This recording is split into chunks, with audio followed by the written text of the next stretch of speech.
Sans roupie, je vais vous secouer tout ça. On est là parce qu'il vous faut les meilleurs, des meilleurs, des meilleurs, monsieur. Minable. Minable. Fred! Minable. Fred, t'as intérêt de me le dire tout de suite! Méga minable. Fais chier, Fred!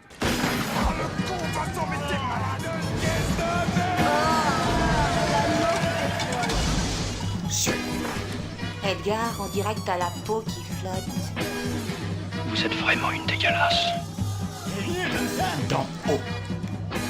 Fais chier! Jamais vu du sucre persan. Bonjour, bonsoir, bon appétit ou bonne route, dans tous les cas, bienvenue dans Ça crève l'écran. Nous, on est les Soirées du Troisième Type, une association cinéphile basée à Lille, qui a pour unique objectif de partager sa passion pour le cinéma avec vous.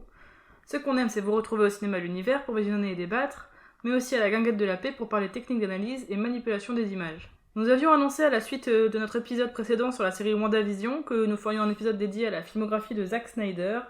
Finalement, pour des raisons d'agenda, on va commencer par parler de son dernier film en particulier.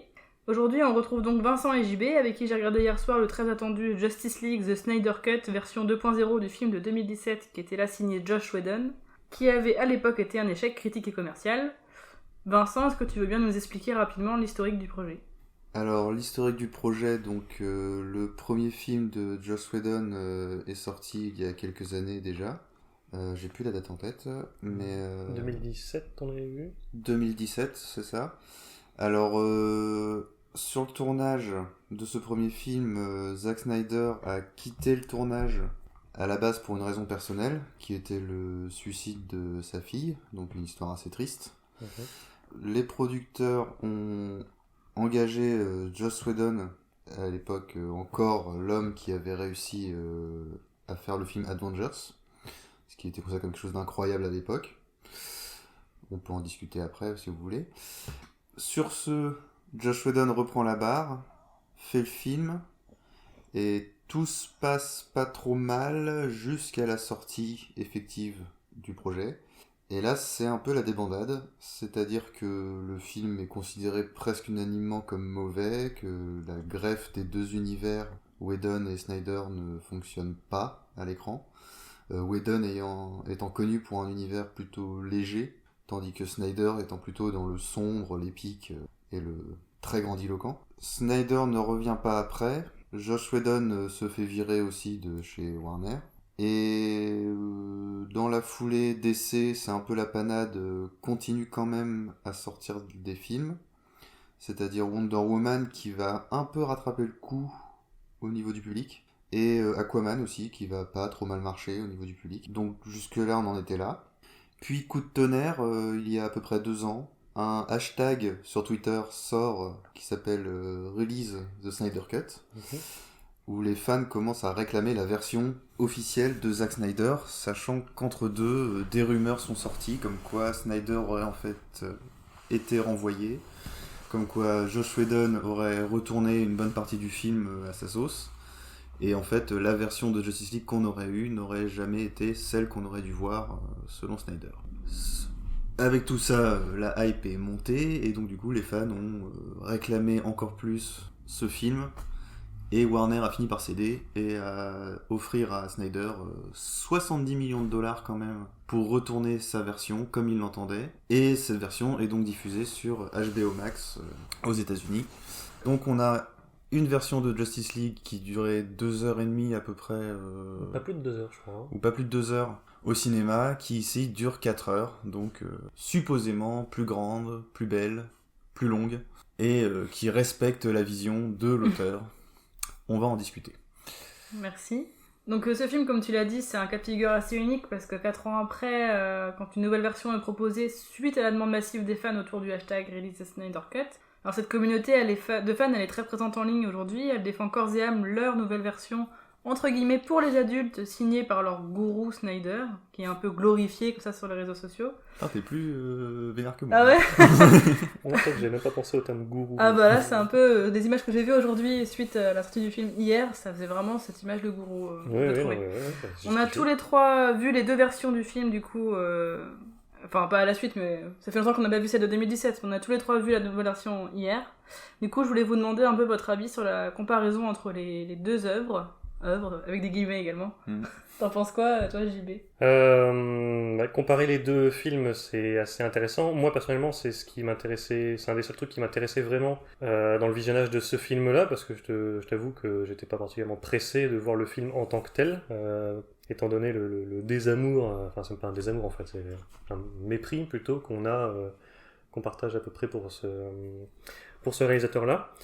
Moi, ça m'intéressait beaucoup de voir en fait cet objet arriver 4 ans après la version Whedon pour voir un peu les vraies conditions concrètes de fabrication de ces films-là en fait, et comment les images pouvaient être manipulées, retournées par quelqu'un d'autre pour donner un autre sens. Enfin, c'est quelque chose qui m'intéressait beaucoup. Ce qui frappe d'abord, je trouve, quand on compare les deux versions, après avoir vu celle de Snyder, c'est en fait le manque flagrant de différence, de vraies différences entre les deux, je trouve, à part la durée des deux films, l'un étant le double de l'autre. Je trouve pas qu'il y ait des différences si flagrantes que ça. Alors une différence qui saute un peu aux yeux effectivement, c'est l'esthétique, vraiment dans la colorimétrie. La palette graphique de la version Whedon étant vraiment poussée les marqueurs à fond. Le film était très saturé, a rajouté des couleurs partout, notamment toute la séquence finale à Tchernobyl, là, qui était noyée dans le rouge. C'est pas vraiment Tchernobyl d'ailleurs. Mais c'est pas, ouais, on va dire... C'est une centrale nucléaire désaffectée en Russie, quoi. Ouais, on va dire discount Tchernobyl.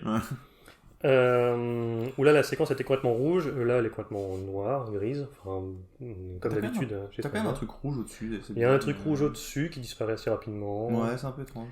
Bref, donc esthétiquement, comme ça, la version Snyder est beaucoup plus sombre, beaucoup plus terne, beaucoup plus désaturée que celle de Whedon, mais ça c'est son style visuel auquel il nous a habitués.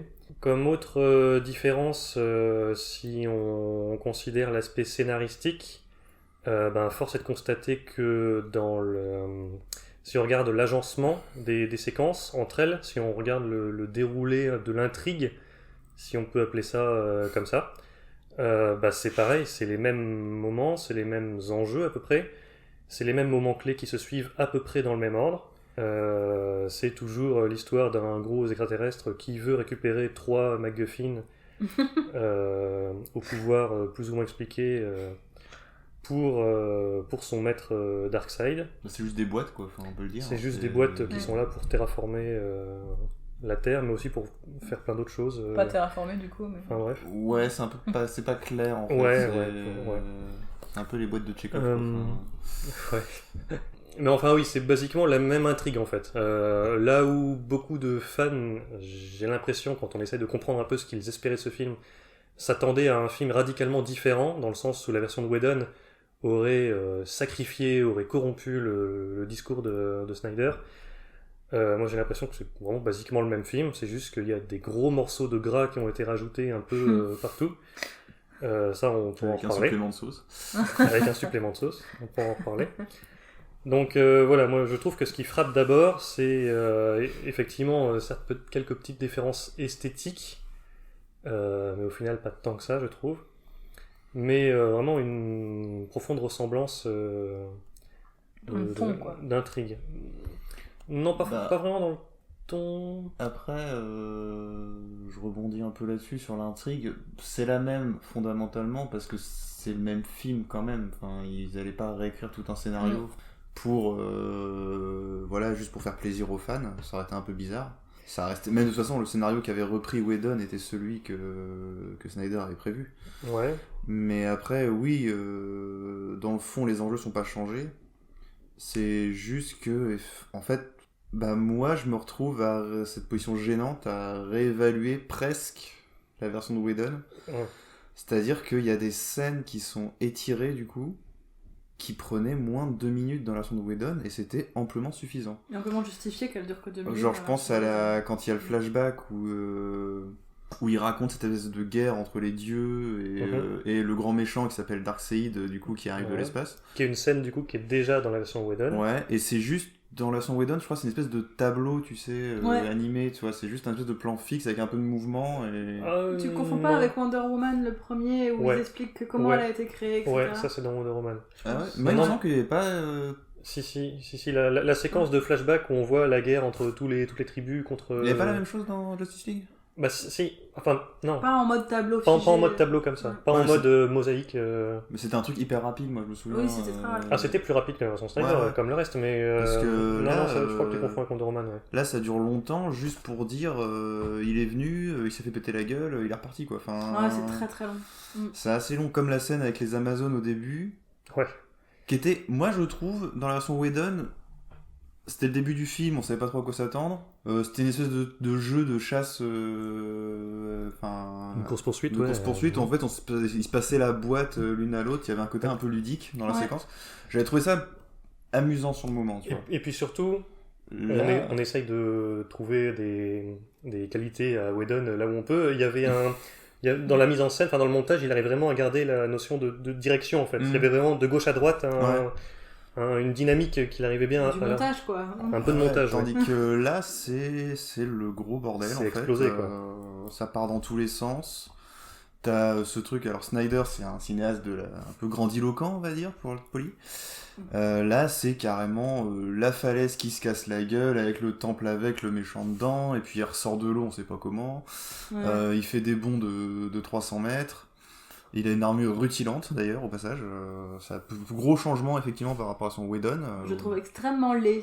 C'est laid, ça fait très chevalier du Zodiac, mais il est moins moche que la version Whedon quand même. Je sais pas, moi son armure m'a vraiment dérangé en fait. T'as pas son temps à le clignoter. Ah ouais, non, mais bouger, le design est naze, mais Mais- il fait moins dégueu PlayStation 2 que la version Ouais, Whedon quand je même. trouve. Mais pas. pour recentrer sur l'intrigue Ouais. en général, moi j'en avais pas. Enfin, pareil, j'en ai pas grand chose à faire du film en soi. Enfin, en gros, je l'ai plus regardé pour faire mon rageux, quoi. Enfin, c'est-à-dire dire ça va être de la merde. Et puis parce qu'on t'a invité aussi. Et parce que vous m'avez invité aussi. Ouais. Merci. De rien. Toujours un plaisir. En fait, ouais, c'est juste le seul problème, c'est que c'est rallongé à outrance. Et alors, on s'est tous dit la même chose par contre. On voulait bien croire qu'il y avait des choses typiquement de Whedon, notamment cet humour léger, un peu concon parfois, voilà. On a tous, je crois, été surpris de retrouver ces scènes dans ce montage où Snyder a quand même affirmé qu'il ne réutiliserait rien de ce qui avait été tourné par Whedon. Ouais. Notamment le personnage de Flash, qui est complètement là pour faire rire la galerie, avec un espèce d'humour un peu malaisant, cringe, enfin ce que vous voulez comme nouveau mot là. Et c'est complètement tarte. Et on se disait juste, c'est du Whedon ça. Enfin, c'est pas du Whedon en fait, non. C'est vraiment Snyder qui a écrit ça. Ouais. Dur à croire. Et ouais, enfin, il a écrit ça. Il était pas tout seul. Je crois qu'ils sont quand même 3 au scénario. Il a écrit Stereo, je crois encore. Enfin, la même bande quoi. Mais ouais, enfin, et c'est encore plus gênant chez Snyder, quelqu'un qui se prend comme quelqu'un d'assez sérieux, d'avoir ça que chez Whedon, où encore à la rigueur on pouvait se dire c'est un peu sa marque de fabrique et tout. Ouais, effectivement, c'est vachement surprenant de retrouver ça là, parce que, encore une fois, moi j'aurais pensé que toutes ces scènes qui étaient vachement malaisantes d'humour dans la version Whedon, moi j'étais persuadé que c'était, pour la quasi-totalité, que des reshoots de Joss Whedon qui avait mis ça, parce que en regardant l'objet final, il s'était dit oulala, mais c'est beaucoup trop dark.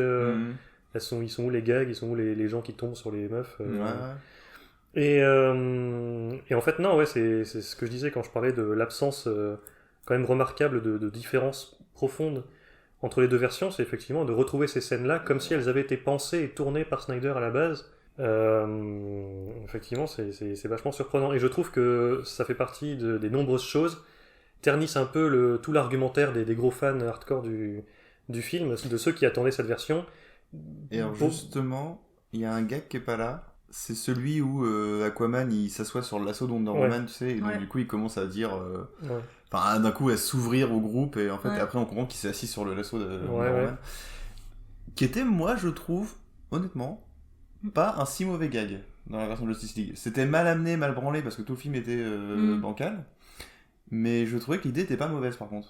Ouais, ça a amené un petit côté sympa dans l'équipe qu'ils étaient en train de former, un petit peu d'humour, un petit peu de on devient copains quand même parce qu'on se lâche entre nous. Un petit peu cartoon, tu vois. Un peu bonne camaraderie, qui manque tellement à celui de Snyder. Ouais. Et je sais pas, ça m'a un peu choqué. Je t'ai coupé, hein, JB.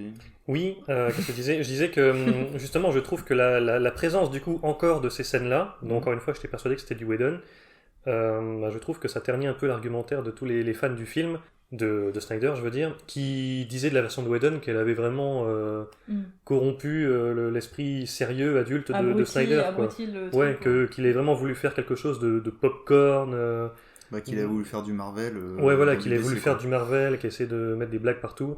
Alors, on dit pas qu'il y a des blagues partout dans le film. Clairement, soit il y en a trop, soit il y en a pas assez. Mais il n'y a pas les bonnes en tout cas. Il n'y a pas les bonnes en tout cas, mais enfin voilà, ces traces d'humour-là qui font vraiment Whedoniennes dans le texte, je trouve, c'est quand même du Snyder. Donc, alors pour expliquer ces traces d'humour-là, ouais, Flash c'est le personnage du geek mal dans sa peau et qui est un peu fanboy quand Batman arrive, et qui à chaque fois est un peu maladroit quand il dit quelque chose, il est toujours un peu à côté de la plaque, c'est rigolo. Ouais, c'est ce genre d'humour où on considère que faire rire, c'est juste parler pendant très longtemps. Quoi. Ouais. C'est vraiment quelque chose qui m'insupporte. Alors ça, c'est un petit peu quand même la patte Ezra Miller, je trouve. Quand même. Ouais, bien sûr. Ouais. Mais il y a un truc aussi par contre qui est assez fascinant, je crois que c'était d'humour. Moi je trouve que Snyder est quelqu'un qui manque cruellement d'humour, en tout cas de second degré. Entre autres choses, ouais. Et ce qui est assez... presque amusant dans le film, parce que bon, on va bien essayer de se dire qu'à un moment on a passé un bon moment, c'est ces moments, un en particulier, où on a l'impression, enfin ça pourrait être un gag, et ça ne l'est pas. Ah oui. C'est ce crash de voiture où la copine de Flash passe par le pare-brise. C'est pas la copine de Flash. C'est pas encore la copine de Flash. C'est une meuf qu'il a vue dans la rue et il y a eu un plan un peu plus long sur le moment où il se regarde. Ouais, je sais pas, moi j'avais plus ou moins... À la base, moi je pensais que c'était juste en gros, ils se croisaient régulièrement, donc c'était... Mais bon, bref. Elle passe par le pare-brise, elle est rentrée dans une... Je crois que c'est une décapotable. C'est une décapotable en plus, ouais. Et elle est rentrée dans une... Alors, je suppose qu'il y avait un stand de hot dog pas loin. Oui. Et du coup, elle vole au ralenti parce que Flash part à la vitesse de la lumière. Et il y a littéralement des saucisses qui volent autour d'elle. Et lui, il s'arrête et il la regarde. Il prend le temps de la regarder, en gros de la mater, quoi, parce qu'il la trouve jolie. Et il lui dit qu'elle met une petite mèche de cheveux pour faire genre « Ah, c'est mignon », puis nous on trouve ça un peu pervers. Et il y a vraiment une knacky qui vole pas loin de la bouche. Ouais. Et il l'enlève et il la met dans sa poche parce que pour la regarder pour plus tard, pour la donner au chien plus tard. Ouais, et enfin on s'est tous dit mais c'est pas possible, enfin il y a un symbole phallique, il y a quelque chose, il y a je sais pas quoi, et il y a des knackis qui volent autour et c'est complètement premier degré. Enfin, c'est incroyable, c'est aberrant quoi. Genre n'importe quel auteur, t'as l'impression aurait vu un gag, et au pire on aurait fait un gag, tu vois, mais là... Qu'aurait rien à faire là en l'occurrence, c'est un film pour enfants. C'est censé être un film pour enfants. Oui, mais tu peux trouver des gags comme ça, je veux dire, la saucisse c'est un truc surutilisé. Ouais, non, mais bien sûr. Un film pour enfants, T'en as une dent grise, t'as une saucisse, un hot dog. Ah, tu m'en demandes trop, là. Ouais, désolé. C'est pas ma culture. Ah là là. Mais ouais, il y a cette idée comme ça de... Le film... à quelques moments pourrait être drôle involontairement, mais il faut vraiment avoir le courage de se le faire parce qu'il dure quand même 4 heures et ces 4 heures, du coup il a pas d'humour Snyder, donc pompeux, pesant, chaque réplique est surlignée, chaque élément de scénario est surligné 3 fois, et en fait c'est même pas si intéressant parce que quelqu'un a compris ce qu'il faisait avec la boîte. Au départ, c'est pas clair du tout. Déjà, les boîtes, elles sont pas introduites du coup. Il y a des boîtes, il y a des gens qui cherchent à les prendre. Tu sais pas qui sont ces gens. Tu sais pas qui sont les gens qui défendent ces boîtes. Il faut la récupérer. Tu sais pas ce que c'est. Tu sais pas. C'est introduit après 1h30 de film, peut-être ce que c'est que le boîte et c'est quoi leur enjeu. Ça prend 1h30 à introduire. Donc si toi t'as pas vu la version de 2017, tu te retrouves là à essayer tant bien que mal de tenir 1 heure de film sans rien comprendre des enjeux. Alors, donc mais c'est un non, mais peu je compliqué. pensais à la scène où, tu sais, eux, ils ont récupéré leur boîte, là, la Justice League, et ils expliquent plus ou moins que Cyborg, du coup, va pouvoir la pirater. Confus. Et t'as une scène complètement absurde, tu sais, où t'as la caméra qui tourne autour de la table et chacun dit un peu sa petite phrase technophile de merde, dire oui, il faut faire ça, mais attends, faut aussi faire ça et tout. Puis t'as même Aquaman, je crois, qui dit un truc alors que le mec, il doit pas biter deux choses en électronique, tu vois. C'est clairement le personnage analogique de l'équipe Aquaman. C'est celui qui dit que non. C'est ton grand-père qui veut réparer la télé en tapant dessus, tu sais. C'est Gimli qui veut détruire l'anneau avec ça. Non. Oh, bien sûr que c'est. Oui, c'est vrai que ça fait un peu ça, ouais. Dis donc, elle est belle, mon analogie. Elle est belle, mon analogie, elle est belle. Mais ouais, c'est... Et là, on peut peut-être parler, sans parler de l'intrigue, mais peut-être le montage du film, le développement. Hier, on a beaucoup râlé sur ça, sur le montage. Ce découpage en chapitres. D'abord, le découpage en 6 chapitres plus un épilogue, ouais. Ouais, et qui n'a pas trop de sens en fait. Non, qui est coupé complètement aléatoirement, j'ai l'impression. Parce que du coup, on a 2 chapitres sur 6 qui sont basiquement de l'introduction. Parce qu'il me semble qu'Aquaman, il arrive que dans le 2e chapitre. Je crois que le 2e chapitre s'ouvre sur Batman à cheval en Islande en train de chercher Aquaman. Assez rapidement au début du film, on suit Bruce Wayne qui arrive en Islande chercher Aquaman. Ah Oui, oui, mais c'est une séquence- les Seigneur des Anneaux. C'est une séquence qui dure 2 minutes où il parle dans un bar avec un gars et c'est fini et on passe à autre chose. C'est très très court. Et après, il repart en hélicoptère en plus. Ouais. Oui. Bah, encore une fois, c'est une séquence qui était quasi à l'identique dans le Whedon, plus courte et qui raconte essentiellement la même chose. Il y avait tout le truc à cheval Non. Bah non, je plus crois qu'il arrivait juste dans le village pourri. Oui. Bah oui, parce que plus courte, c'est que ça sert à rien de montrer des plans non, mais voilà. hélicoptères de. Ouais, Bruce voilà, Wayne à sans les cheval. trucs qui servent à rien, tu vois. Par exemple, ça n'a même plus rien d'impressionnant parce qu'on sait qu'ils font ça sur écran vert maintenant, tu vois. C'est pas comme si c'était vraiment allé en Islande avec Ben Affleck et un cheval pour filmer ça, tu vois. Enfin, Ouais. Je sais pas, ça se trouve c'est le cas, on aura l'air idiot. Peut-être.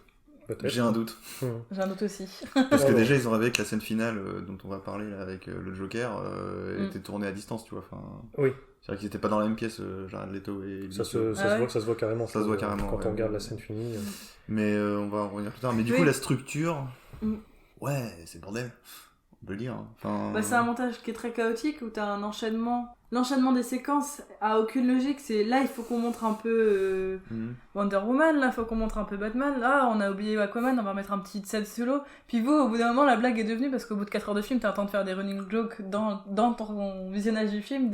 Pendant ce temps, dans le monde de Lois Lane. Ouais. Bah ouais. Parce que t'as des séquences qui reviennent sur Lois Lane qui sont complètement décrochées du reste. Ouais, parce que Lois Lane, ce qu'on disait tout à l'heure, elle interagit jamais avec aucun autre personnage. Mais aucun personnage n'interagit jamais avec aucun autre personnage. Non, c'est ça. C'est des séquences. Si, t'as quand même Batman qui voit Wonder Woman au début chez lui, t'as Wonder Woman qui va voir un peu Cyborg. Après, oui, t'as pas de gros trucs de groupe, de grosses tensions entre les personnages. Ouais. T'as quand même des rencontres entre eux, tu vois. Lois Lane, vraiment. Si, il y a la mère de Superman. Non, parce que ça, c'est en Martian fait, c'est Martian. Parce que ouais, elle est même pas là. Oh putain, c'est compliqué. Ouais, mais enfin, on va peut-être mettre ça de côté, Martian Manhunter, mais ouais, non, enfin. Je sais pas comment ça dedans. Mais... Juste, ouais, Lois Lane. Bah, déjà, c'était pas très clair dans le Whedon. Bon. Je crois qu'il me semblait qu'elle était aussi un peu en décalé avec le reste. Ouais, bah elle est juste là pour que. Mais pour juste quand Superman une revient, scène où t'as Bruce Wayne qui vient la voir en mode comment ça va, tu vois. Je suis même pas sûr. Ah ouais, je crois pas. Non, justement, il y avait pas, mais tu vois, il y avait juste pas. tu tournes ça, tu vois. Oui. Pour la reconnecter un peu avec tout le monde. Enfin, c'était pas compliqué, quoi. Ouais, là, c'est vrai. parce que là, elle arrive devant Superman quand Superman est ressuscité. Parce que Superman ressuscite, pour ceux qui savaient pas. Ouais, ça. Bah, c'était déjà le cas dans le Ouais. Et ils disent à un moment, oui, c'est Batman qui l'a envoyé. Et encore, non, même pas, ils le disent pas dans ce Non, ça c'est dans le Whedon. Non, justement, c'est dans la version Whedon. Quand on est sur les différents. Tandis que là, oui, elle est déjà dans le coin. Voilà. Et Superman vient ici parce que le monument était... Ah, ça faudrait qu'on parle un peu du problème entre le macrocosme et le microcosme chez Snyder. Ce truc de vouloir faire des espaces gigantesques mais ramasser, c'est-à-dire que t'as le même problème dans Batman contre Superman avec Gotham et Metropolis qui sont en fait de l'autre côté du fleuve. Ouais. Et là c'est pareil, sur la même place de merde, t'as le monument à Superman, le labo de Starlab avec le vaisseau de Zod et je sais pas moi. C'est parce que dans la logique de mise en scène, de scénographie de Snyder, il faut que tous les personnages soient à distance de G les uns des autres, tu vois. Vu que c'est que ça qu'il sait faire, qu'il sait filmer.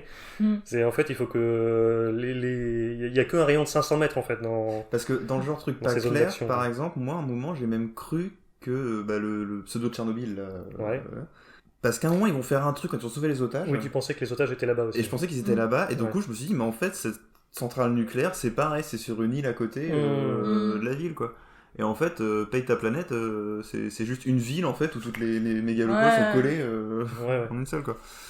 Et donc du coup... Ouais, parce que dans l'agencement des scènes, tu les vois se barrer avec les otages, tu vois Steppenwolf et ses sbires retourner à la centrale nucléaire, tu te dis que c'est là qu'ils les ont amenés, parce que c'est ce que tu comprends quand tu connais un peu la grammaire d'un montage narratif de base, tu vois.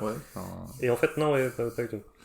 Non, et tout est bordélique comme ça, et surtout, les séquences, même si c'est découpé en chapitres, les chapitres n'ont pas de cohérence interne particulière. Alors les titres, c'est une réplique, donc du coup le jeu, c'est d'essayer de trouver... Ah tiens, ça va être quand qui va balancer la réplique et ça réplique ton chapitre, tu vois. Genre, je crois que le truc où j'ai halluciné, c'est, tu sais, t'en as un qui s'appelle Change Machine ou je sais pas quoi. Ouais. Et à un moment, il y en a juste un qui arrive, qui dit This is a change machine, tu vois. Enfin, Ouais. genre, c'est donc une machine qui change, ou je sais pas comment Ouais. ça, Oui, tu vois. oui. Et c'était juste ça, quoi. C'était pas la peine d'en faire un titre, quoi. Enfin, Bah, c'est pour le mystère, quoi. Ça fait un peu mystérieux. quoi. ouais, mais. Et entre eux, en fait, t'as l'impression d'avoir une succession de scènes ou de séquences collées bout à bout. Mm. En gros, t'as le début, le milieu, la fin du film de Whedon. Et au milieu, il a rajouté toutes les scènes qu'il pouvait. Ouais. Et qui n'ont, en fait, pas de cohérence entre elles. Il y a pas vraiment de scènes qui se répondent l'une à l'autre. Ouais, puis chaque scène Non. est courte au final. J'ai l'impression que chaque petite séquence au milieu de ce chapitre, elle va faire allez, 15 minutes au plus long, vraiment au plus long.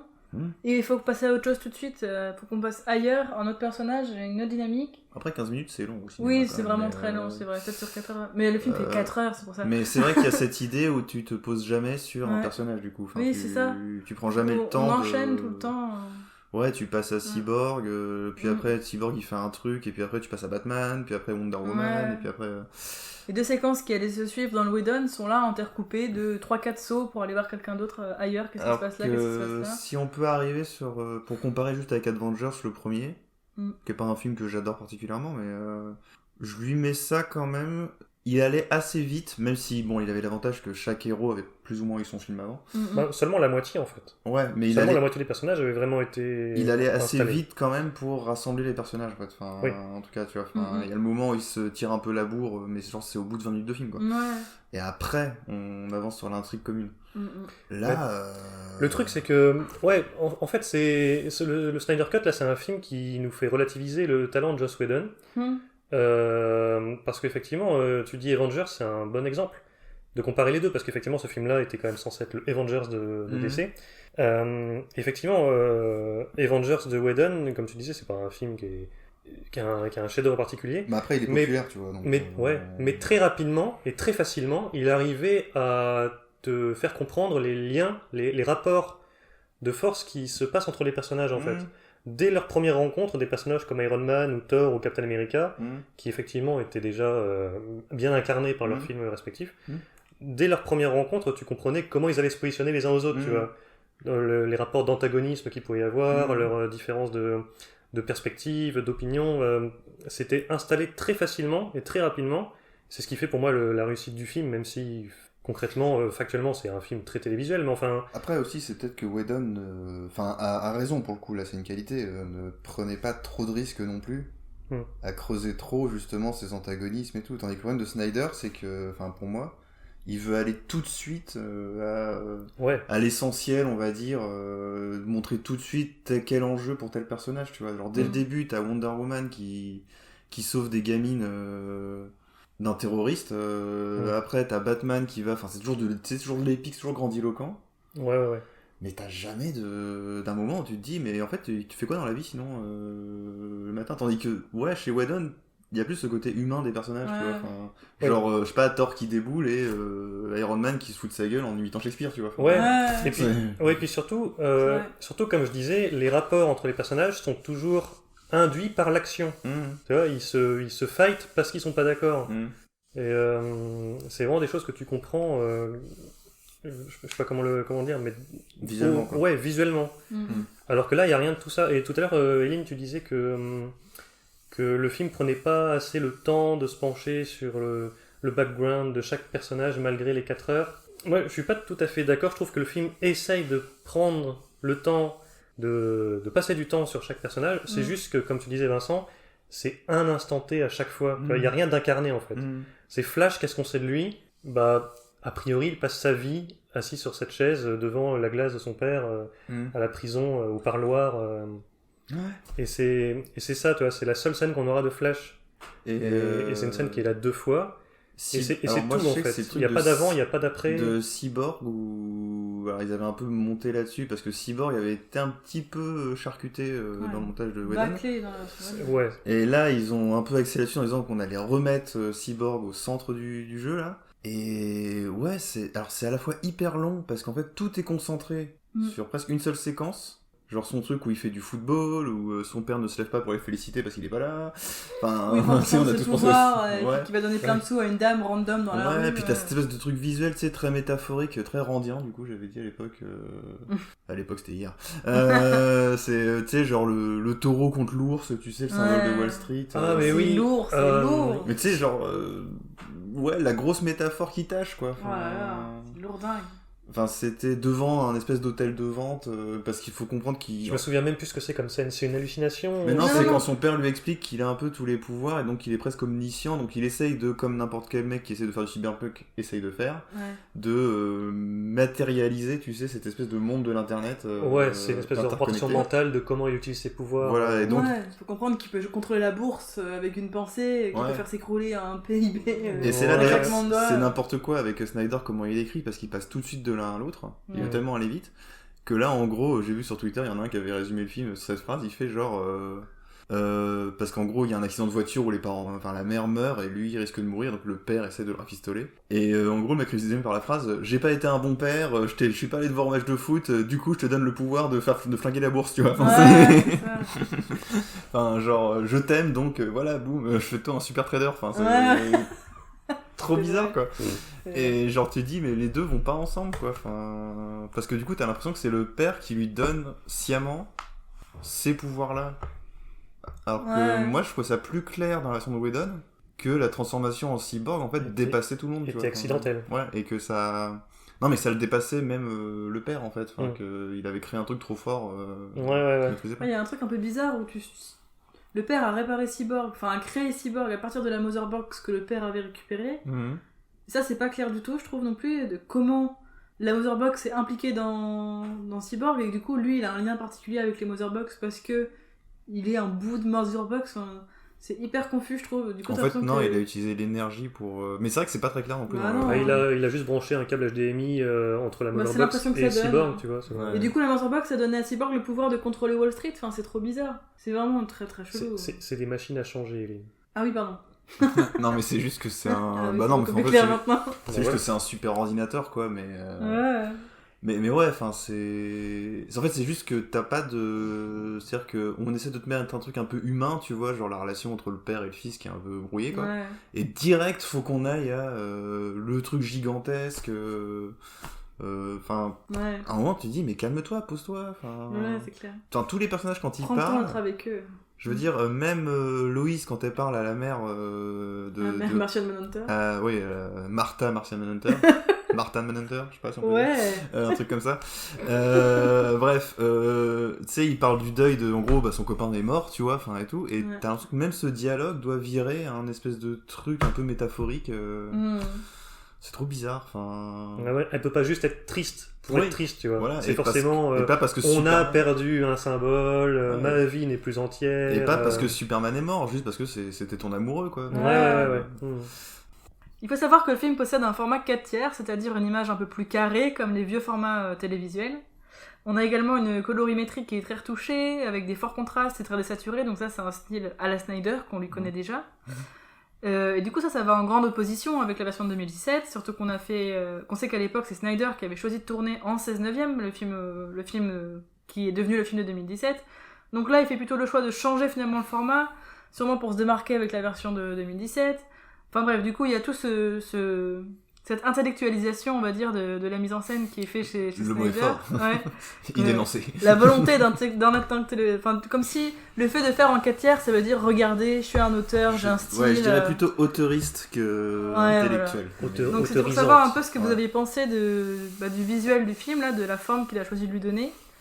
Vous avez déjà un peu comparé avec la version de Whedon, mais vraiment pour revenir sur ce visuel-là, qu'est-ce qui vous a le plus marqué Alors, on va commencer par essayer de trouver un point positif. Ah, Enfin, un point positif, non. toi, l'éternel optimiste, je un suis curieux de faux. voir. C'est-à-dire que, en vrai, sur le moment, on me dit, je vais faire un film de super-héros qui est le genre de l'ampleur et de la grandiloquence. On me dit, je le fais en 4/3. Honnêtement, moi, sur le coup, ça m'intéresse.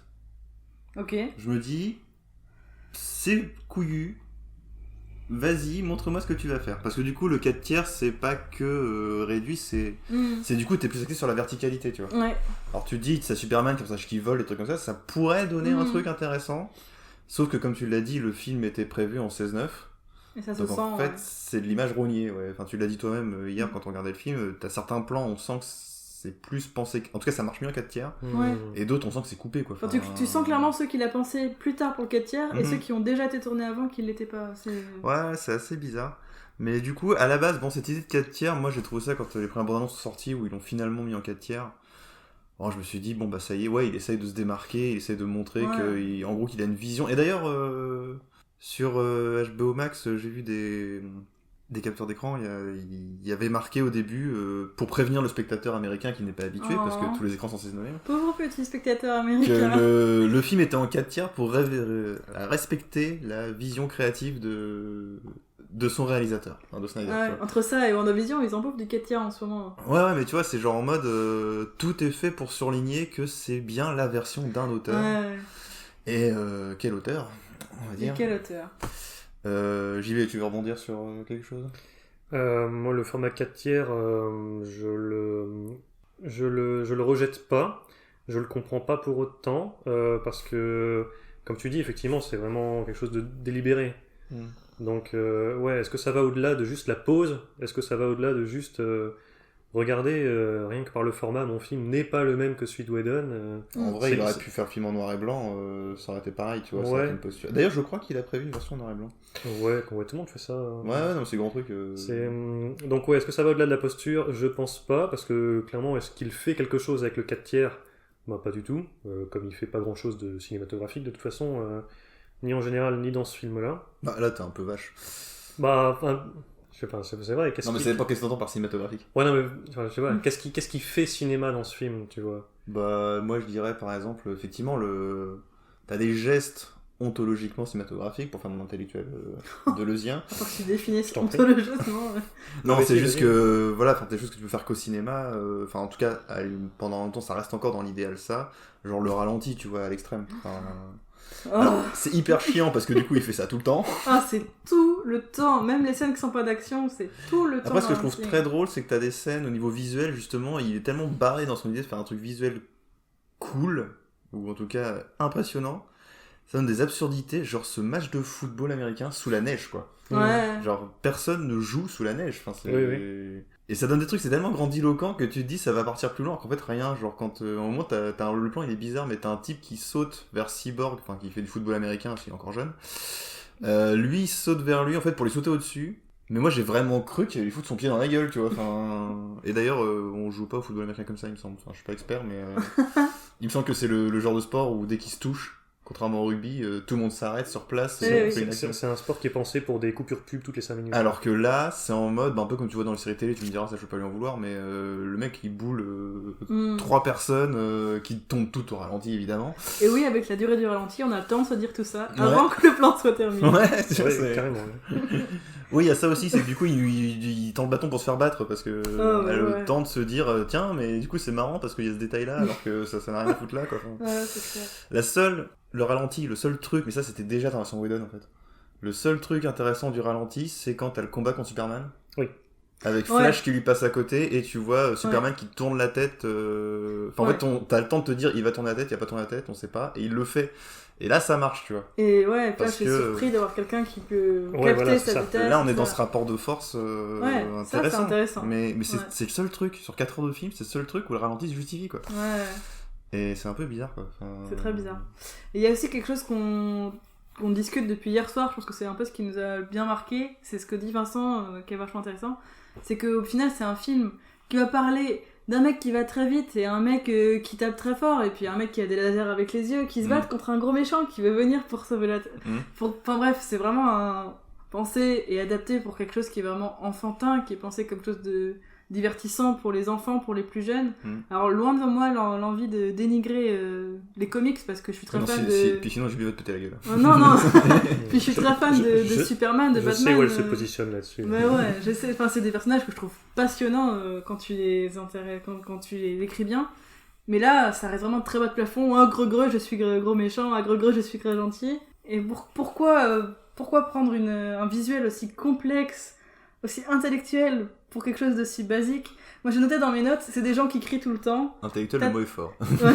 C'est 4 heures de gros méchants qui crient, de gros gentils qui crient et Attends, l'autre t'oublies un truc, non, il y a un à truc- hurler avec leur Il y a un voix truc déformée, fondamental c'est qui fatigant. confirme ton point. C'est que, je vous rappelle que le début du film, C'est 10 c'est minutes. 4 Superman qui minutes fait- de cris de Superman Ah oui, continu. c'est vrai. Oh là là, le film est tellement long que j'avais oublié. Avec une Enfin, onde de choc, genre le monde entier entend Superman crier quand il se fait buter au début. C'est ça. Et c'est ouais, long. c'est hyper long et tu te dis mais ça. Alors soit tu Ah t'attends là à un là. film expérimental où en fait ça va être 4 heures de cris de Superman, tu vois, genre et tu te dis ok c'est une épreuve de Ah, force. en fait. La mort de Superman en ASMR. Ouais, tu vois genre. Ah, c'est terrible. Mais tu te dis mais qu'est-ce qu'il fait avec ça quoi, c'est. À l'arrière tu le fais durer bon Ouais. 1 minute 30. Ça commence déjà à être un peu long tu vois. Ouais. Et là ouais on avait 4 minutes hein, quand même, enfin voire 5 je Mhm. crois. Et du coup, tout à l'heure, Vincent, tu parlais justement du fait que de la violence aussi, de montrer la violence dans ces films-là, dans Ouais. des films qui sont normalement pensés pour les plus jeunes ou pour les enfants, Mhm. et ça m'intéresse un peu que tu développes.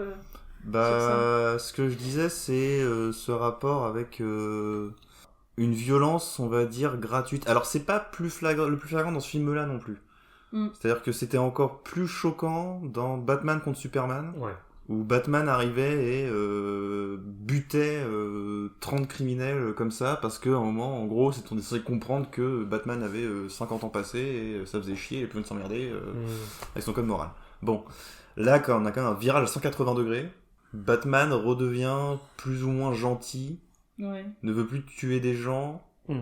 mais on a quand même cette violence gratuite qui fait que chaque fois que quelqu'un prend un coup de latte, il décolle à 200 mètres, il Ouais. s'éclate contre un rocher, mais il est pas mort. Ouais, c'est ça, c'est une Bizarrement. violence très Ouais, très C'est pas le mot. décomplexé, mais en même temps qui veut... Ben, superficiel, quoi. superficielle, Ouais, ouais. effectivement, bien vu. Inoffensive. Une Ouais. violence inoffensive. Mais qui veut se donner l'air, ouais, adulte en fait. Un Ouais. truc, on est sérieux, regarde, il y a de la violence, il y a du sang, regarde, il y a une trace de sang quand le mec s'est tapé la Mhm. tête contre le mur, mais il est pas mort, ou genre, ouais, regarde, Wonder Woman, elle hésite pas à faire exploser un terroriste. Même si c'est jamais très clair s'il a explosé ou pas. Bah, il y a plus son chapeau en général, Ouais. t'as vu 3 cartoons, Oui, c'est tu vrai. comprends le principe quoi. Enfin, Ouais, clairement, il jouera plus du violon. T'as dit du piano hier. Ouais, c'était pour pas me répéter. Bah, bon. Mais ouais, enfin, et cette idée de... Enfin, il y a vraiment une idée, je trouve, fondamentale chez Snyder, qui est que en fait, il pense, et d'ailleurs il l'a dit, il l'a vendu comme ça, un moment, il a répondu à un critique de cinéma qui avait trouvé le premier Justice League agréable comme un dessin animé pour enfants, Mhm. à regarder, à manger avec ses céréales. Ouais, Et c'est- Snyder lui avait répondu, eh bien, mon film n'est pas pour vous, car je fais des films pour adultes. Ouais. Bon. Tu m'expliqueras où est Bah. le film pour adultes dans ce film-là, quoi. Ouais, tu vois, genre un film pour adultes, tu vas pas voir un film avec Batman, Superman, Wonder Woman contre le gros méchant de l'espace. Ouais, c'est ça. Dans celui-là, il n'y a pas de morale, il n'y a pas de réflexion, il n'y a pas de valeur, il n'y a pas de... Bah, je pense que le pire, c'est que lui, il pense qu'il y a une morale, Ouais. il pense qu'il y a des valeurs qui sont exposées, mais en fait, non, c'est complètement superficiel. Bah ouais. Notamment parce que le côté humain, justement, Et est complètement évacué, en passer à la fait. trappe, ouais. C'est-à-dire qu'il y a rien de... Ces personnages n'ont rien d'humain. Mm. On disait, bah, les Avengers, mine de rien, ils avaient un côté humain parce qu'il y avait des petites failles, des petits rapports de force, des choses comme ça. Mm. À un moment, on se vanne, tu vois. Là, jamais, en fait, parce que Snyder n'a, je pense, aucun humour. Mm, Ce qui va avec sa philosophie un peu à la Ayn Rand objectiviste, tu vois. C'est-à-dire que Mm. c'est des gens qui aiment pas l'humour, en fait, et surtout, mm. Ouais. qui ne supportent pas l'autodérision. Ah bah ça se voit, Et ça. donc, on ne se moque surtout pas d'eux, parce Ouais. qu'ils se voient comme des gens brillants. Ouais, ouais. Et là, ça se voit, il ne peut pas se permettre de prendre ses héros Mm. et de les montrer comme des gens qui peut-être potentiellement peuvent prendre ça à la déconne ou Ouais, puis avoir des failles aussi, Ouais, avoir ou- des faiblesses. parce que enfin je sais Mm. pas, c'est pas pour être philosophe, mais rire c'est aussi admettre en gros tes failles ou tes faiblesses devant une situation quoi. Ouais. Et là jamais quoi. Alors oui il y a des petites piques à un moment en mode ouais des petites vannes genre les vannes de Flash et tout, mais c'est jamais vraiment un moment Mm. les personnages qui lâchent prise quoi. Enfin, et donc ils ont rien d'humain. Ouais. Ils sont fonctionnels, Mm, mm. complètement. Puis en plus, le rapport équipe fait ça, c'est qu'au moment, chacun a un rôle à jouer pour C'est ça. ça. Ouais, et encore à peine, je trouve. Enfin, Mais ouais, et c'est... qu'est-ce que c'est l'utilité concrète de, par exemple, d'Aquaman dans ce film? Ah bah rien du tout, je voulais y arriver un moment, mais c'est vrai que Aquaman ne sert Tu l'enlèves à de rien. l'équation, ça change rien à Ouais. l'intrigue. Ouais, Mais, je crois qu'il est il les sauve vite fait quand Et je ils crois se battent qu'il- dans les égouts là. Oui, c'est lui qui... Mais encore, il est encore même... Je crois même qu'il est moins présent que dans la version Whedon, tu vois. C'est l'impression que ça donne, hein. Ouais. moyen. Et mais pour finir sur cette histoire de maturité, en fait, c'est que... En gros, il me semble que... quand t'es ado... Alors ça reste pas aux enfants, parce que la violence est quand même assez, on va dire, poussée assez loin. Enfin, en tout cas... Bon, ouais, je pense qu'ils ont vu bien pire de nos jours, les enfants. Ouais, mais même, c'est pas assez drôle, c'est pas assez fun pour... Oui, c'est pas assez léger, c'est vrai. C'est un truc adolescent, c'est un truc pour les ados, tu sais, à cet âge-là, où t'as envie qu'on te prenne un peu au sérieux, Ouais. t'as envie C'est vrai. qu'on te parle comme un adulte, Mm. mais en même temps, on te parle pas comme un adulte, en fait, on te parle à ton niveau, donc t'es en phase de transition. Mm. Et être adulte, c'est un peu cyclique, tu sais, c'est un peu revenir aussi au côté enfantin, tu vois, c'est réadmettre, en fait, le côté enfantin et dire... oui, bah c'est pas si grave en fait de rigoler de ça. Ouais, et, c'est vrai. voilà. Mmh. Et là, je trouve qu'il manque ça chez Snyder, qui est un type qui a quand même, je crois, la cinquantaine maintenant. Ah oui, tu sais, je pense. Et je trouve ça assez gênant qu'un type comme ça soit encore au stade faire des films de super-héros, tout en étant persuadé qu'il fait de la mythologie, tu vois. Enfin, Ouais. et encore même, je répondrais que la mythologie, même dans les mythes, il y a de l'humour aussi. Enfin, il y a des trucs grotesques, il y a des trucs débiles. Enfin, ça n'empêche pas l'autre, quoi. Mm. Et notamment, moi, ça m'énerve notamment pour un univers comme celui de Batman, mais ça, c'est depuis Nolan aussi. Hein, ça. Les gens ont l'air d'oublier que dans Batman, il y a des trucs débiles aussi. Enfin, et là, non, tout est pris au sérieux, quoi. Enfin... Et puis, moi, ce qui m'a... Toi aussi, je sais que ça t'a agacé pour ton film, c'est le côté Mickey Mousing. Ouais. Où, c'est-à-dire que définir c'est... Ouais, bah, Mickey Mousing, c'est une pratique de la musique extradigétique au cinéma, qui consiste à... Peut-être définir extradigétique. En dehors de l'univers, de la logique interne du récit.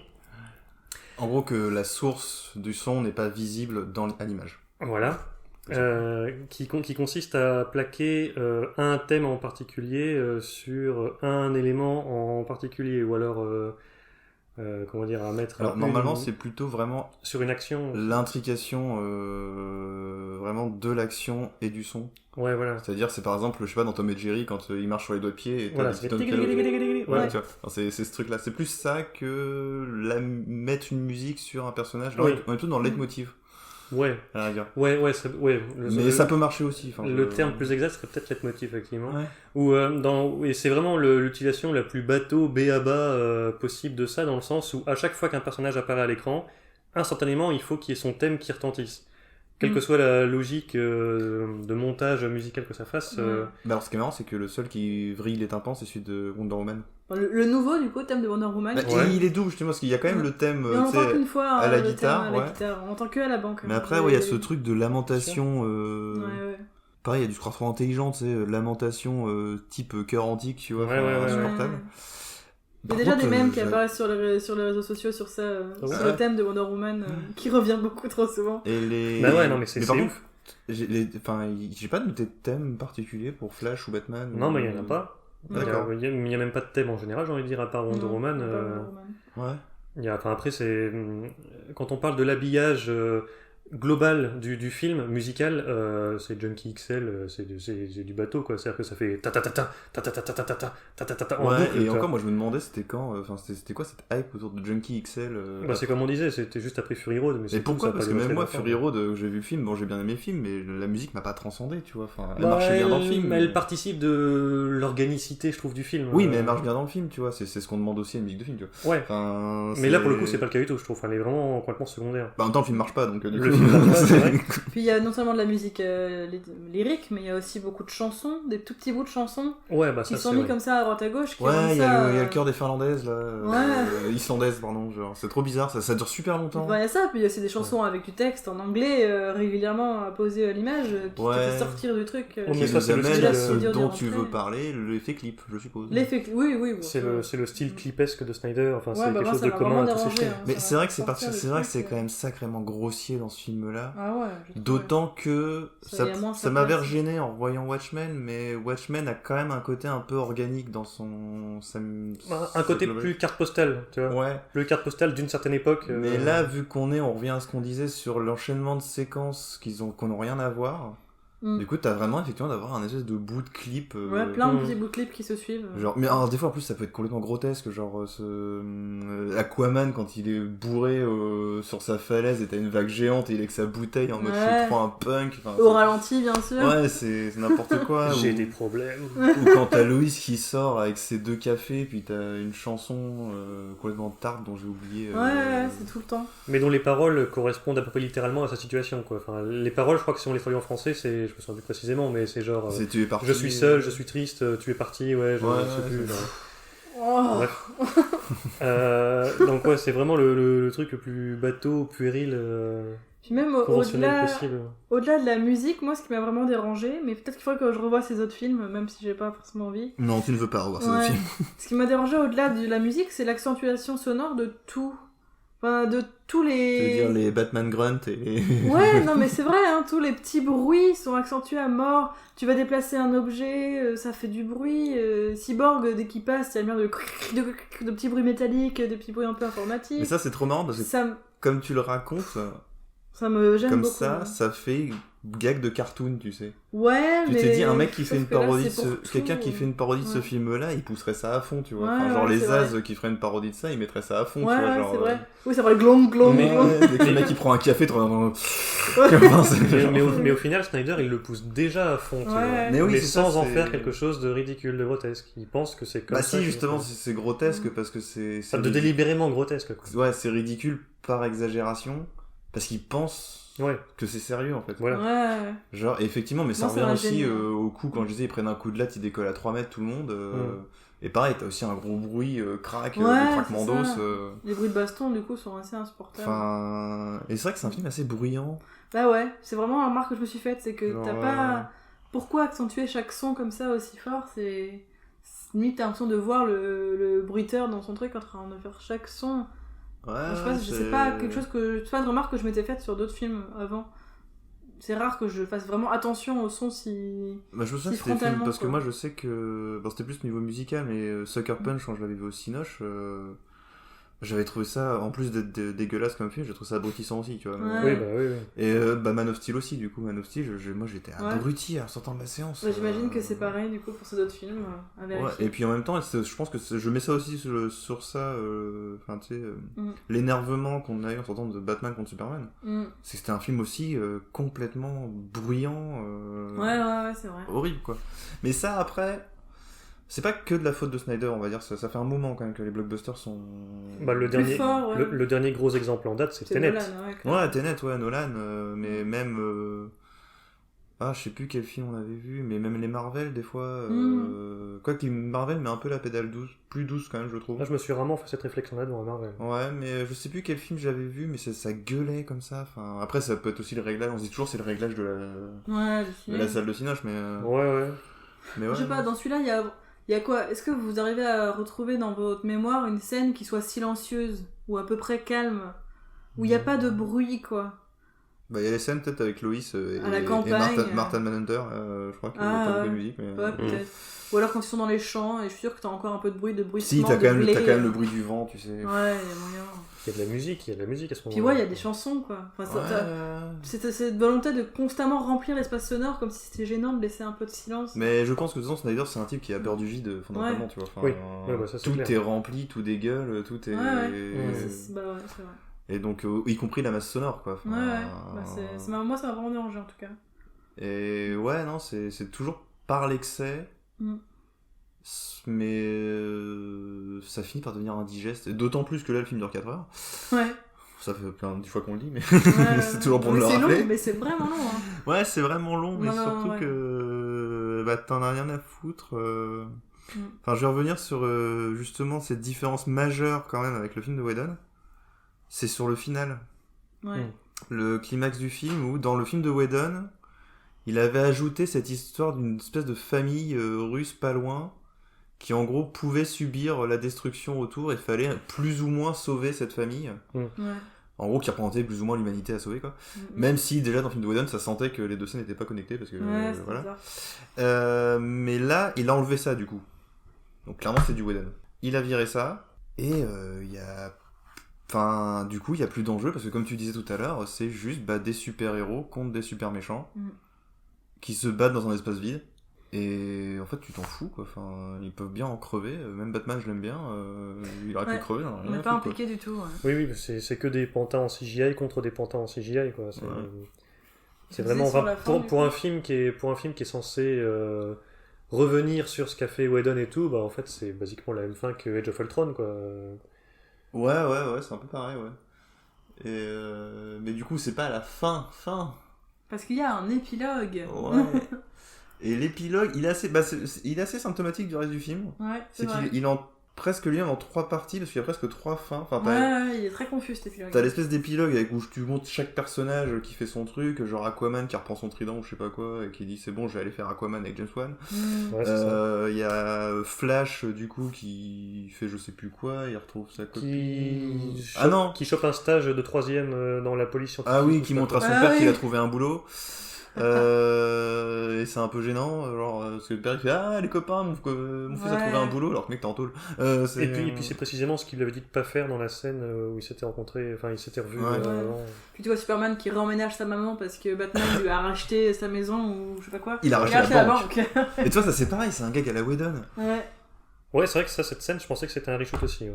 Et bref, mais alors, et après, on arrive sans transition dans ce que les fans ont appelé le Nightmare.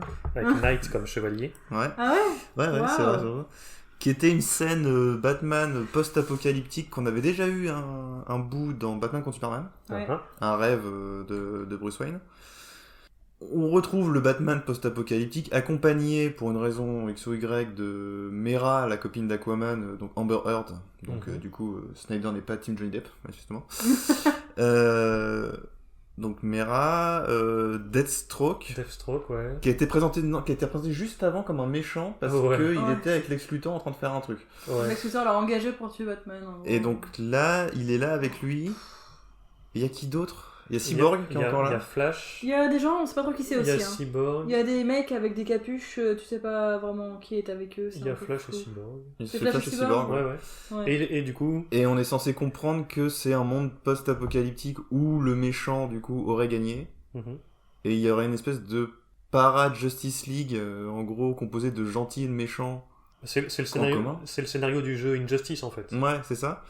Et là, il y a une scène complètement pétée où du coup, dans cette équipe, il y a le Joker.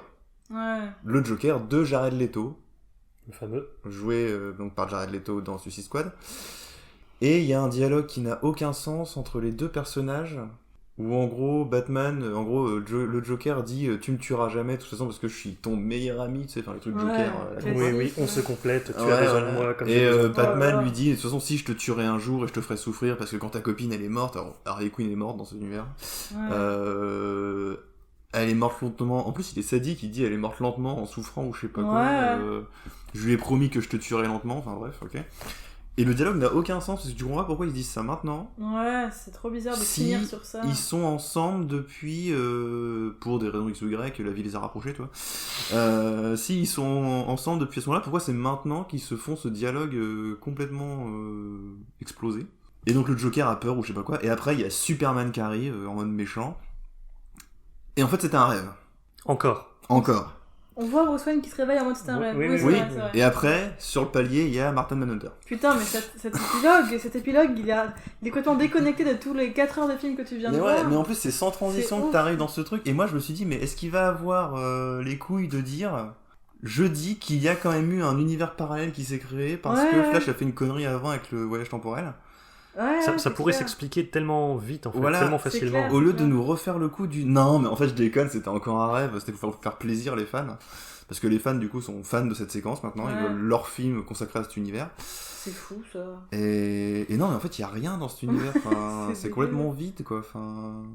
Parce qu'en plus, les autres personnages, genre Deathstroke et Mera, tu sais pas trop qui ils sont, pourquoi ils sont là, pourquoi eux ont survécu. Surtout que Mera, je sais pas trop ce qu'elle fout là parce que son pouvoir c'est contrôler l'eau et ils sont dans un désert. C'est vrai. Et enfin bref. Si ton but c'est d'introduire une espèce de réalité parallèle qui aurait été créée par Flash ou quoi, pourquoi le faire là, pourquoi le faire comme ça? Mais surtout pour ne pas l'assumer après, tu vois. C'est ça, ouais, c'est très bizarre. Et... C'est vraiment très bizarre comme épilogue. Ouais, et c'est pour moi, ça rejoint toujours ce Snyder qui veut toujours être dans le plus gros, plus fort, plus impressionnant. Ouais. Mais en fait, qui réfléchit jamais à quand est-ce qu'il va s'arrêter, quoi. Alors j'imagine que les fans de Surtout Snyder... dans le fanservice, surtout. Oui, dans le fanservice, quoi, surtout, ouais, mais... J'imagine que les fans de Snyder, ils ont réponse à tout ce qu'on se demande là. Hein. Je pense qu'il y a des gens qui ont trouvé des choses très concrètes à mettre sur ce qu'on dit là. Non, c'est pas qu'ils ont des choses concrètes à dire, c'est que eux, ils ont ce qu'ils veulent. Ouais. Ils ont ce qu'ils ont demandé. Maintenant, la question... En tout cas, on met pas en danger le fantasme, la représentation mentale qu'ils se sont construites eux-mêmes de cet univers. Ah oui, complètement, oui. Non, mais en vrai, on leur donne ça, quoi. C'est un peu... Je sais pas, comme La La Land qui m'avait énervé, où en fait, il joue sur les deux fins, tu vois. Ouais. Où il te met la fin positive, et après, il dit non, finalement, il y a la fin négative, mais en même temps, t'as quand même eu les 10 minutes de fin positive. Faut être content, tu vois. Et là, c'est un peu pareil, tu vois. Genre, on vous donne cet univers, visuellement, il est représenté, mais en même temps, on va pas l'assumer complètement. Mais en même temps, oui, les fans sont contents parce qu'ils ont eu tout ce qu'ils voulaient, c'est-à-dire tout dans une espèce de globi-boulga imbuvable. Au détriment de toute cohérence, de toute vraisemblance. Ouais. Et maintenant, la question, c'est la question que tout producteur se pose à chaque fois depuis les débuts du cinéma, c'est... Est-ce que les gens suivent et est-ce que ça suffit pour en faire un deuxième ? Ou est-ce que le public sait ce qu'il veut vraiment, tu vois ? Est-ce qu'il faut le donner juste au public ce qu'il veut ou pense vouloir ? Ou est-ce qu'il faut les amener à vouloir autre chose ? Plus, tu vois. Et moi, le mensonge Schneider, il est là. C'est qu'il fait croire qu'il va donner plus, mais en fait, il donne exactement ce que les gens veulent. Ouais. Et en fait, tu vas pas plus loin que ça, quoi. Enfin, ouais, c'est vrai. Mais ça dit, il y a même problème chez Marvel. Mais c'est juste que c'est deux formes différentes. Mais pour moi, on en est là, quoi. Enfin, en gros, là, les fans de Snyder sont contents, et il faudra peut-être dire que c'est un public minoritaire, en fait. Ouais, moi je le trouve très présent, franchement, sur internet, j'ai l'impression de voir que lui. Donc à voir après les vrais chiffres que vont faire ces films, qu'ont fait ces films et que feront non, celui-là. Franchement, je te dis, c'est une minorité bruyante, en fait. D'accord. Ils font beaucoup de bruit. Mais c'est un peu l'équivalent cinématographique de l'alt-right ou de l'extrême droite sur internet. Hein. D'accord. En vrai, ils vont peut-être pas apprécier, ils vont peut-être se faire engueuler, mais...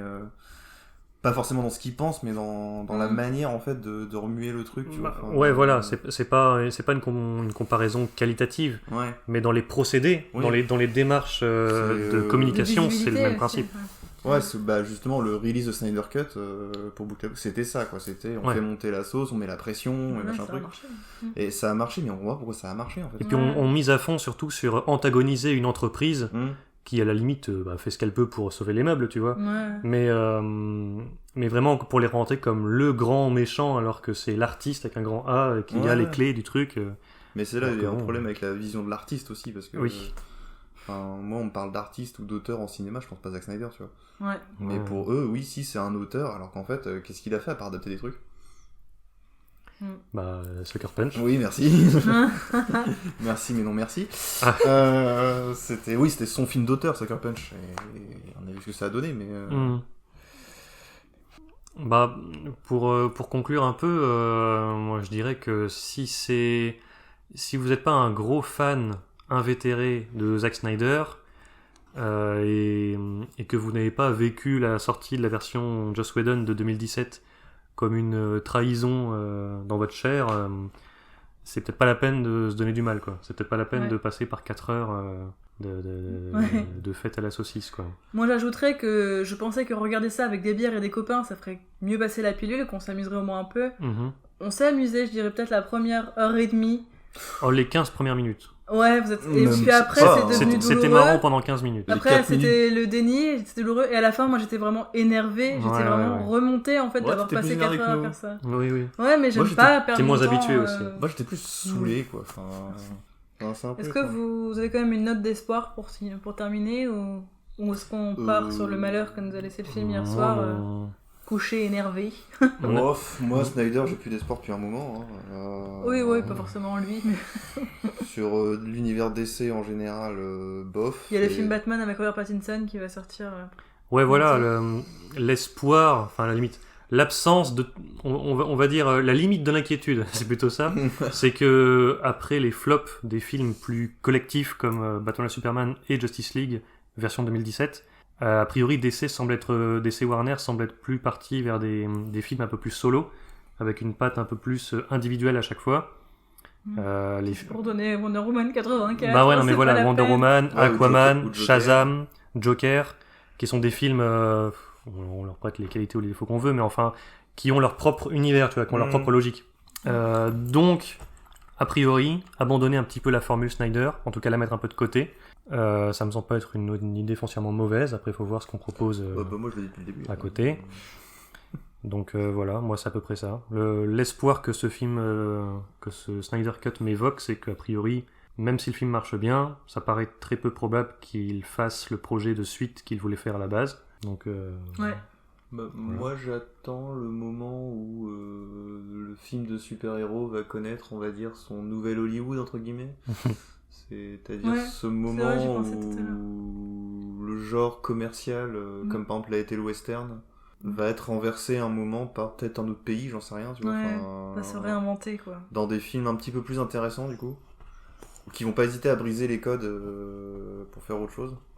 J'attends encore le film de super-héros d'auteur, en fait, le vrai. Le vrai. Il y a eu des Ouais. tentatives, mais on n'en est pas encore. Il y a eu des tentatives, mais même si je crois pas forcément à l'autorisme particulièrement, mais le vrai film de super-héros qui tente quelque chose, en fait.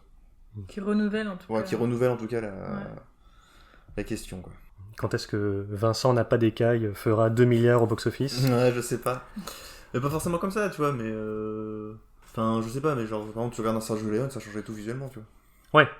Oui. Par rapport au western avec John Wayne, tu vois. Ouais. C'est... À quand le Sergio Leone des films de super-héros? Juste avec une pirouette, en fait. Enfin, Ouais. parce que c'est pas des films qui ont apporté énormément de choses, mais juste en abordant un regard un peu différent, quoi. Ouais, ça va quand même apporter des choses, mais ouais, enfin, un truc un peu... donc, je sais pas. Ouais, À voir. Peut-être que le Suicide Squad de James Gunn fera ce film. Peut-être. Permets-moi d'en douter. Merci à tous les deux d'avoir participé et partagé vos lumières une fois encore. Vous venez d'écouter Ça crève l'écran de l'association Les Soirées du Troisième Type. Retrouvez notre programme de projection à Lille et des critiques écrites de nos invités sur notre site internet, notre page Facebook, notre page Twitter et notre page Instagram. Ouais, la prochaine fois, on essaiera de parler d'un film qu'on aime bien. Qu'on arrête un peu de rager. Voilà. Il y a des films que t'aimes bien, toi? Tout le temps. Mais je t'invite pas pour les regarder. Ah, c'est vrai, c'est pour ça.